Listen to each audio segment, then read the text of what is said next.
So when the studio asked George Romero if Dawn of the Dead was meant to be a horror movie or a comedy movie, did he just say yes? In 1979, George A. Romero brought us the most intensely shocking motion picture experience for all time, Dawn of the Dead. Now, an all-new dimension of terror has been added to the ultimate zombie masterpiece. George A. Romero's Dawn of the Dead is now in 3D. Hello everyone, today we are back with another 3D reviews. Don't worry, I will eventually do a Gulliver's Travel 3D reviews for you guys. That whole live stream was a disaster. But today, we are talking about a very old movie called Dawn of the Dead. I probably made a lot of people upset by saying it's a very old movie. Dawn of the Dead, this is the first time I've ever seen this movie, and I'm going to try to break it down as best as I can. First, I had absolutely no expectations going into this movie, outside of the little bit I saw that played before Jaws. Basically, it's like this group of 4 people, like 2 people work for this radio station and 2 other guys are like cops. And the dead are rising from the grave and these 4 people get on a helicopter and they're kind of like going from place to place. And honestly, I thought that's what the whole movie was going to be. These people going to a new place, having to escape zombies. But instead, they end up at this mall and then for like an hour and a half, the movie just mall stuff happens. But for what this movie is, it is well done. Zombie flicks aren't really my thing.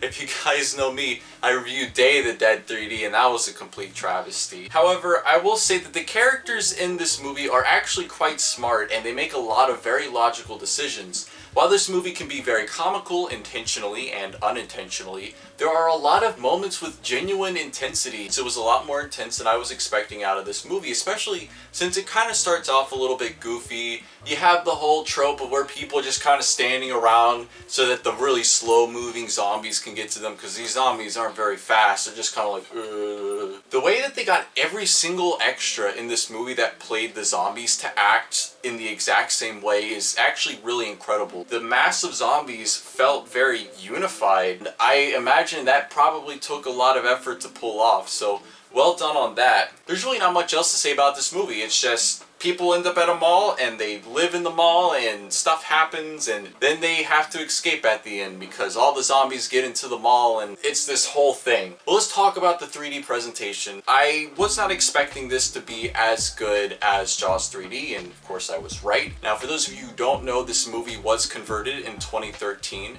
and wasn't released until now. And I'll say, as far as a 2013 conversion of a movie from the 1970s, this was actually really well done, and I was surprised to see how small the conversion team was for this movie. There was not a lot of people working on the 3D conversion, and it was pretty decently clean. It wasn't as clean as Jaws 3D, which you wouldn't expect. I'm sure the conversion team for Jaws was a lot bigger and there was a lot more money thrown at it.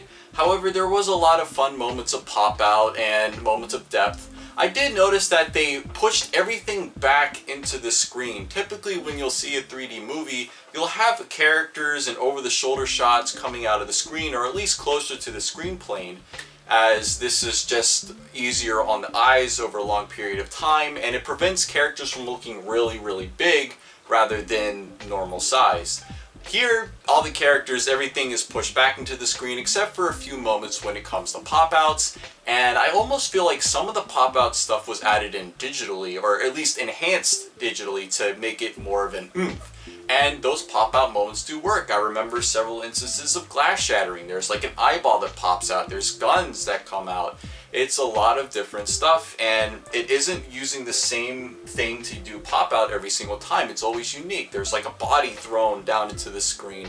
There's a moment where money is thrown up into the air, and it really feels like you're about to be covered with all this money. So the pop-out in 3D does work very well. And that's really all I have to say about it. I would say that it is a worthwhile conversion, and you're only going to see the errors if you're really looking for it like me. I've seen a lot of 3D movies, so I kind of know what to look for. It's really in the finer details, the things that most people aren't going to notice. I did notice that there were a few shots where certain objects, the background behind them wasn't completely filled in. There was a moment where a character looked like they were floating on the Z-axis because they weren't placed in the right spot. But these moments are far and few between and doesn't take you out of the experience. With that being said, thank you guys so much for checking this review out. This movie is actually getting an extension in theaters, so you still have time to see it if you haven't, and I will see you all next time.